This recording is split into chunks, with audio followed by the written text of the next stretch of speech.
Assalamualaikum warahmatullahi wabarakatuh. Perkenalkan, nama saya Bima Adi Saputra dengan NIM 22003049 dari kelas 3A1. Di sini saya akan membacakan buku kerja 10 dan 11. Buku kerja 10, identifikasi akses pembiayaan atau modal usaha baru. Unit usaha, pakaian, produk atau jasa, Kriegen Cloth. Elemen 1. Identifikasi pentingnya pembiayaan atau modal.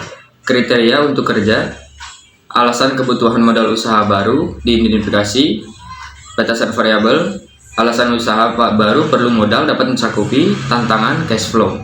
Sumber-sumber modal personal diidentifikasi, sumber-sumber modal personal dapat mencakupi, sumber bootstrapping, menemukan cara untuk menghindari kebutuhan pembiayaan atau pendanaan eksternal melalui kreativitas, kecerdikan, penghematan, pemotongan biaya, atau cara apapun yang diperlukan. Potensi peningkatan pendana dipersiapkan. Potensi peningkatan pendana dapat mencakupi creative source atau sumber-sumber kreatif. Yang kedua, identifikasi sumber-sumber pembiayaan ekuitas. Business angels diidentifikasikan.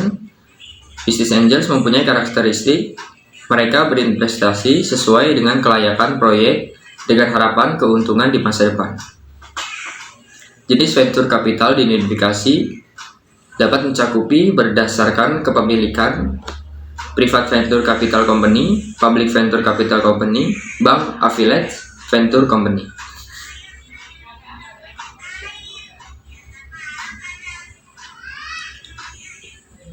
Initial public offering diidentifikasi. IPO dapat memberikan manfaat, diversifikasi likuiditas, dan portofolio. Yang ketiga, identifikasi pembiayaan pinjaman. Bank komersial diidentifikasi. Bank komersial mempunyai karakteristik bank tertarik pada perusahaan yang memiliki arus kas yang kuat, leverage rendah, keuangan yang diaudit, manajemen yang baik, dan neraca yang sehat. SBA, guaranteed loan diidentifikasi, memiliki karakteristik pinjaman jaminan SBA dapat digunakan untuk hampir semua tujuan bisnis yang sah. Sumber-sumber pinjaman lain diidentifikasi. Sumber-sumber pinjaman lain dapat mencakupi kartu kredit, sebaiknya digunakan secukupnya. Yang keempat, identifikasi sumber-sumber kreatif, pembiayaan, dan modal.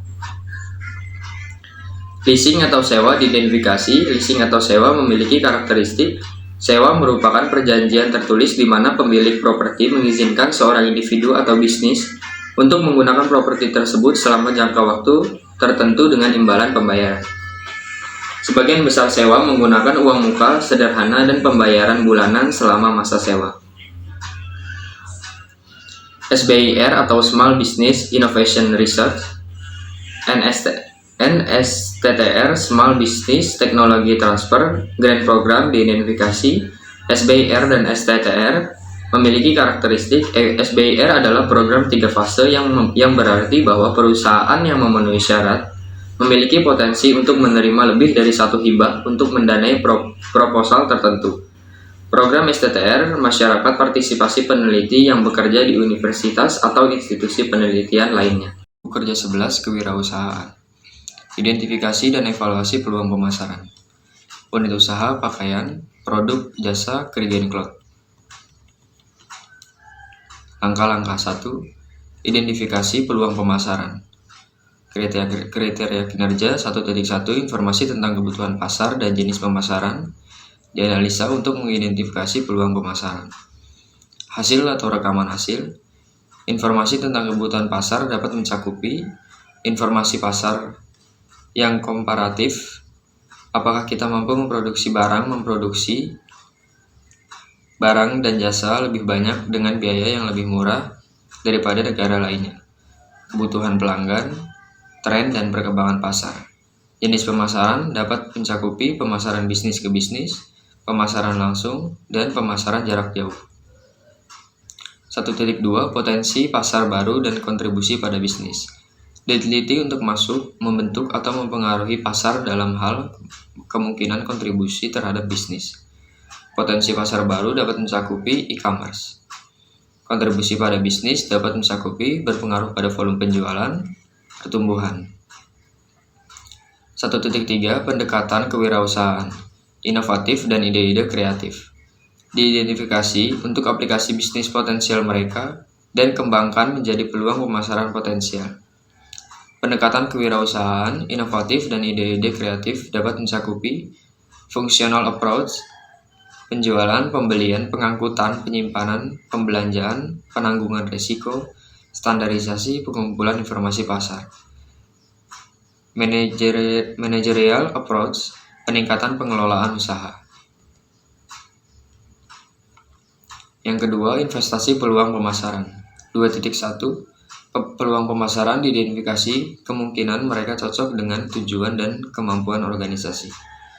Peluang pemasaran dapat mencakupi penetrasi pasar, menjual lebih banyak kepada pelanggan yang ada, meningkatkan pangsa pasar dalam segmen yang ada, membuat orang membeli jasa pengembangan bisnis setiap memulai usaha.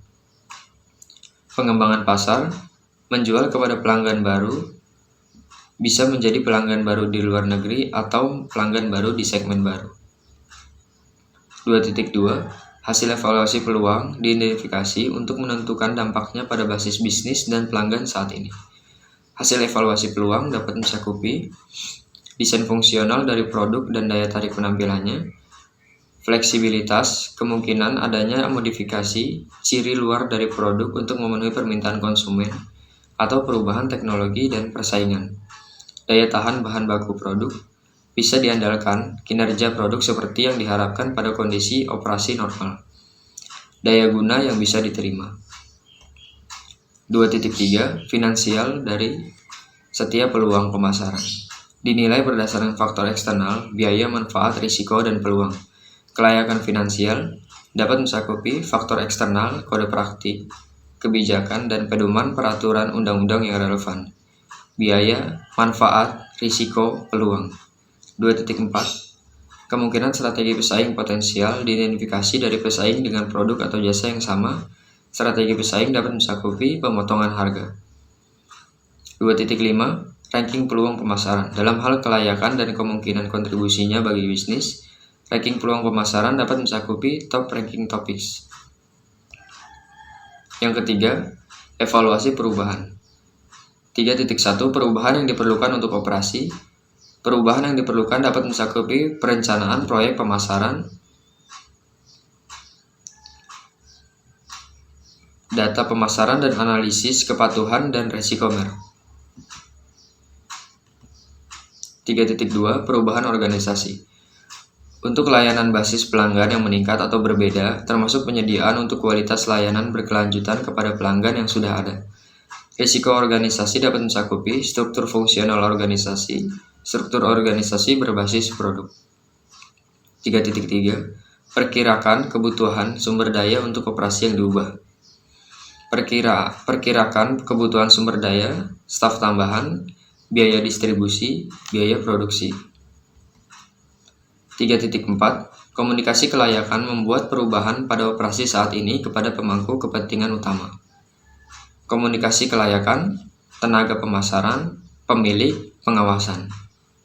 3.5 Dokumentasi peluang pemasaran yang baru, diidentifikasi dan perubahan yang diperlukan. Sekian dari saya, kurang lebihnya mohon maaf. Wassalamualaikum warahmatullahi wabarakatuh.